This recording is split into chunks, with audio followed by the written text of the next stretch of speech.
बच्चों, your question is which of the following is correct regarding respiration. नीचे दिए गए तथ्यों में से कौन सा तथ्य करेक्ट है यानी कि सही है रिगार्डिंग रेस्पिरेशन। तो चलिए एक बार ऑप्शंस को देख लेते हैं। ऑप्शन नंबर फर्स्ट है no organism can live without respiration, यानी कि कोई भी ऑर्गेनिज्म जो है वो रह नहीं सकता रेस्पिरेशन के। Option number second is it takes place throughout the day and night, जो रेस्पिरेशन की प्रक्रिया है वो पूरे दिन और रात चलती रहती है।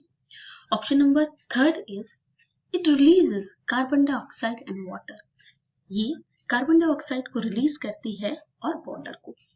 और ऑप्शन नंबर फोर्थ है ऑल ऑफ द अबव। तो अगर हम बात करते हैं स्टूडेंट रेस्पिरेशन की, तो रेस्पिरेशन में जो उसका फर्स्ट स्टेप है उसमें क्या होता है, गैसियस एक्सचेंज।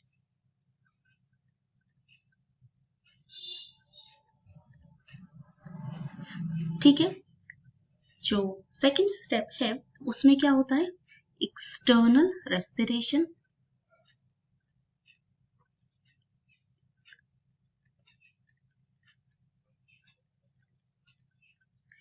और जो थर्ड स्टेप है that is cellular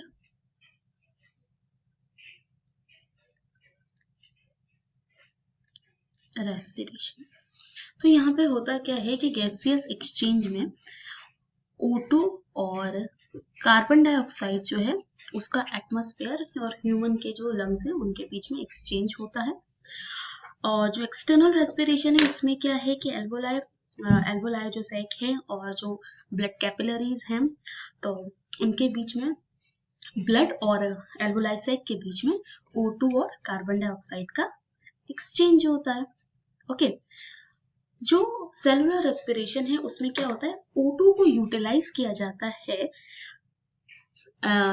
respiratory substrate के ब्रेकडाउन के लिए, और एंड में जो प्रोडक्ट हमें मिलता है यहाँ पे, या हम इसको कह सकते हैं ये वेस्ट जो प्रोडक्ट है दैट इज कार्बन डाइऑक्साइड, और यहाँ पे हमें वाटर मिलता है।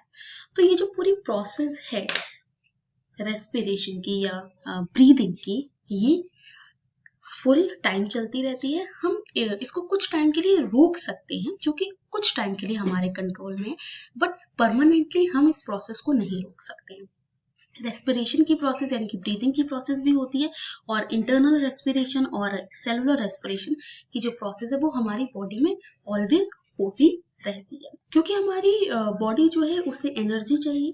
तो जो एनर्जी हमें मिलती है वो किससे मिलती है, फूड के ब्रेकडाउन से मिलती है। तो बेसिकली जो सेलुलर रेस्पिरेशन है वो क्या है, फूड का ब्रेकडाउन ही तो है, न्यूट्रिएंट मॉलिक्यूल का, सॉरी फूड मॉलिक्यूल का ब्रेकडाउन। तो यहाँ पे जो प्रोडक्ट रिलीज होता है सेलुलर रेस्पिरेशन के, वो रिलीज होता है O2 और H2 यानी कि वाटर और कार्बन डाइऑक्साइड।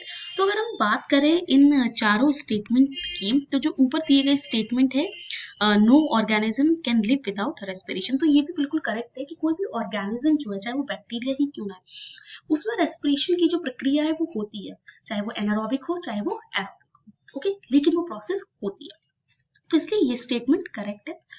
ये फुल टाइम होती है, थ्रू आउट डे और नाइट होती है, तो इसलिए ये स्टेटमेंट भी करेक्ट है। और अगर हम बात करें ऑप्शन नंबर सी की, तो वो भी करेक्ट है, क्योंकि जो एरोबिक रेस्पिरेशन है उसमें कार्बन डाइऑक्साइड और वाटर रिलीज होते हैं। तो इसलिए अगर देखा जाए तो तीनों दिए गए स्टेटमेंट जो करेक्ट है, तो इसलिए यहाँ पे जो हमारा करेक्ट ऑप्शन होगा that is option number fourth, all of the above. तो स्टूडेंट आई होप आपको ये समझ में आया हो। Thanks for watching this.